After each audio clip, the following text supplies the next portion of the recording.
de 500 jeunes ont parcouru 20 km à vélo dans la matinée de ce dimanche. Dénommée Cotonou à vélo, cette initiative de l'ambassade du Royaume des Pays-Bas vise à mettre en exergue le bien-être que procure cet exercice. Vous voyez un ambassadeur des Pays-Bas très satisfait. On a quelques centaines d'enthousiastes à vélo ce matin. Aujourd'hui, c'est une balade.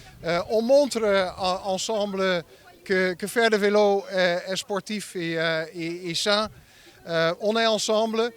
On est ici sur la route de pêche où on voit de plus en plus de cyclistes béninois et on veut effectivement stimuler ça et transmettre l'esprit néerlandais de faire du vélo bien sain et sportif. Un trajet visiblement épuisant mais très apprécié par les participants. C'est une très bonne expérience pour moi parce que je n'avais pas l'habitude de faire du vélo.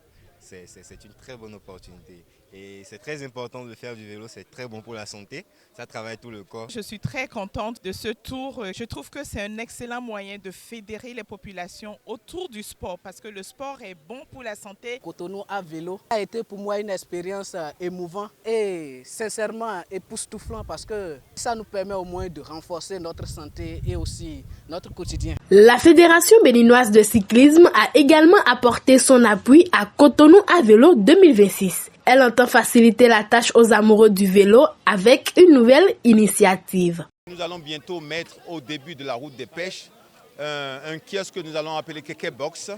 Nous attendons l'autorisation officielle de la CIMO pour pouvoir placer ce Keke Box là où il y aura des mécaniciens en alternance pour réparer les vélos de tout le monde. Parce qu'il y a des gens qui ont des bons vélos chez eux, mais au bout de 2 ou 3 mois, ils ne peuvent plus en faire parce qu'il y a eu une panne ou un mauvais réglage. Les participants à cette randonnée à vélo ont pris départ du lycée Pierre-Manuel Talon pour s'arrêter au carrefour à Duncan avant de revenir au lycée. L'initiative en est à sa 8e édition.